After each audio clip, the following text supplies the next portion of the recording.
नमस्कार, one India Hindi में आपका स्वागत है। कोरोना महामारी दुनिया भर में न केवल लोगों की जिंदगी पर बड़ा संकट बन रही है, बल्कि बड़ी बड़ी अर्थव्यवस्थाओं को भी बीमार कर आईसीयू में डाल रही है।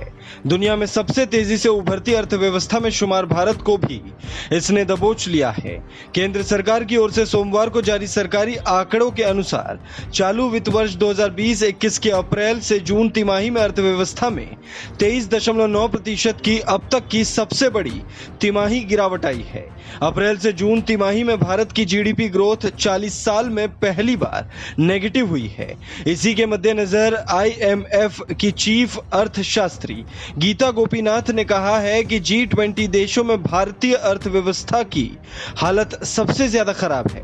उन्होंने कहा कि दूसरी तिमाही में भारत की अर्थव्यवस्था की विकास दर ऐतिहासिक कमजोर देखी जा सकती है। सोशल मीडिया प्लेटफॉर्म ट्विटर पर गीता गोपीनाथ ने ट्वीट कर कहा कि इस मौजूदा वित्त वर्ष की दूसरी तिमाही में भी G20 देशों की अर्थव्यवस्था पर कोरोना का असर पड़ा है। G20 देशों की इकोनॉमी की ग्रोथ नेगेटिव जोन में बनी रह सकती है।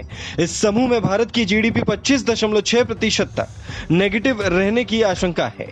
गीता ने लिखा है कि ये आंकड़े तिमाही दर तिमाही आधार के हैं, इनकी तुलना किसी साल से नहीं की जानी है।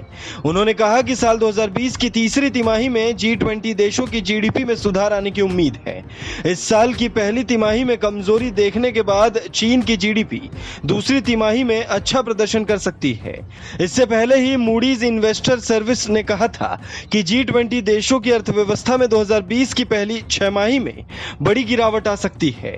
जीडीपी में कमजोरी का यह अनुमान इसलिए महत्वपूर्ण है क्योंकि G20 दुनिया की सबसे बड़ी विकसित और उभरती अर्थव्यवस्थाओं का समूह है। भारत भी इसी समूह का सदस्य है। दुनिया की 2/3 से अधिक आबादी G20 अर्थव्यवस्था में रहती है। इस खबर में फिलहाल इतना ही। तमाम अपडेट्स के लिए बने रहिए वन इंडिया के साथ।